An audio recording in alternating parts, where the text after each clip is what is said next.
അധ്യായം 75 അൽ ഖിയാമ. അവതരണം മക്കയിൽ. സൂക്തങ്ങൾ 40. ഖിയാമ എന്നാൽ പുനരുദ്ധാനമെന്നാണ് ഉദ്ദേശ്യം. ഒന്നാം സൂക്തത്തിൽ ഉപയോഗിച്ച പദം. ഇതിലെ പ്രധാന ഉള്ളടക്കവും പുനരുദ്ധാനത്തെ സംബന്ധിച്ചു തന്നെ. മക്കയിലെ പ്രവാചക ജീവിതത്തിന്റെ ആദ്യകാലത്ത് അവതീർണമായി. ഇസ്ലാമിന്റെ മൗലിക സന്ദേശങ്ങൾ ഈ അധ്യായം ഉൾക്കൊള്ളുന്നു.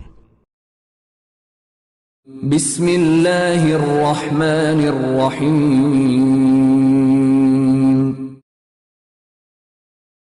ഉയിർത്തെഴുന്നേൽപ്പ് നാളുകൊണ്ട് ഞാൻ സത്യം ചെയ്യുന്നു. കുറ്റപ്പെടുത്തുന്ന മനസ്സാക്ഷിയെക്കൊണ്ടും ഞാൻ സത്യം ചെയ്യുന്നു. മനുഷ്യൻ വിചാരിക്കുന്നുവോ നമുക്ക് അവന്റെ എല്ലുകളെ ഒരുമിച്ച് കൂട്ടാനാവില്ലെന്ന്?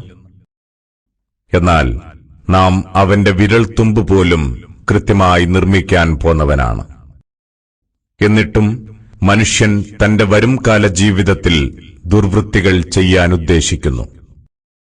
ഈ ഉയിർത്തെഴുന്നേൽപ്പ് ദിനം എന്നാണെന്ന് അവൻ ചോദിക്കുന്നു. കണ്ണഞ്ചിപ്പോവുകയും ചന്ദ്രൻ കെട്ടുപോവുകയും സൂര്യചന്ദ്രന്മാർ ഒരുമിച്ച് കൂട്ടപ്പെടുകയും ചെയ്താൽ അന്ന് ഈ മനുഷ്യൻ പറയും, എവിടേക്കാണ് ഓടി രക്ഷപ്പെടുകയെന്ന്. ഇല്ല, ഒരു രക്ഷയുമില്ല. അന്ന് നിന്റെ നാഥന്റെ മുന്നിൽ തന്നെ ചെന്നു നിൽക്കേണ്ടിവരും. അന്നാളിൽ മനുഷ്യൻ താൻ ചെയ്യരുതാത്തത് ചെയ്തതിനെ സംബന്ധിച്ചും ചെയ്യേണ്ടത് ചെയ്യാത്തതിനെപ്പറ്റിയും അറിയുന്നു.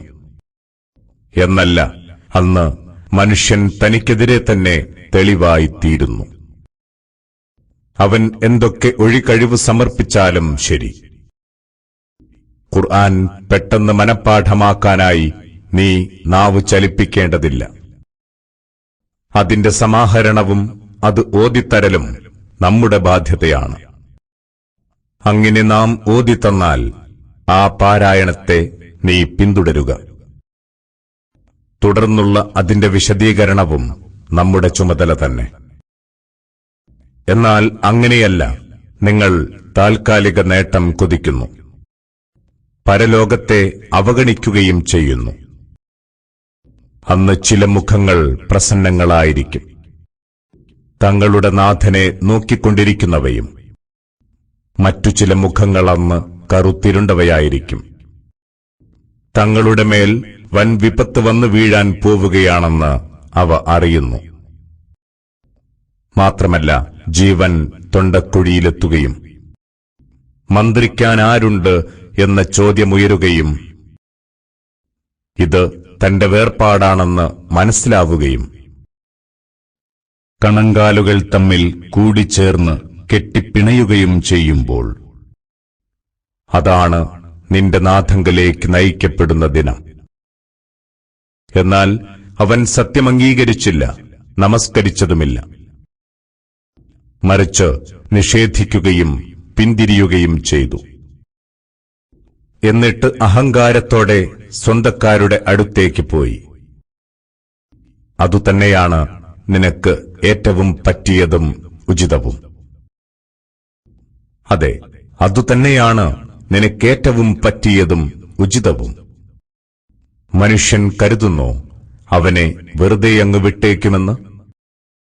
അവൻ തെറിച്ചു വീണ നിസ്സാരമായ ഒരിന്ദ്രിയ കണം മാത്രമായിരുന്നില്ലേ? പിന്നെ അത് ഭ്രൂണമായി.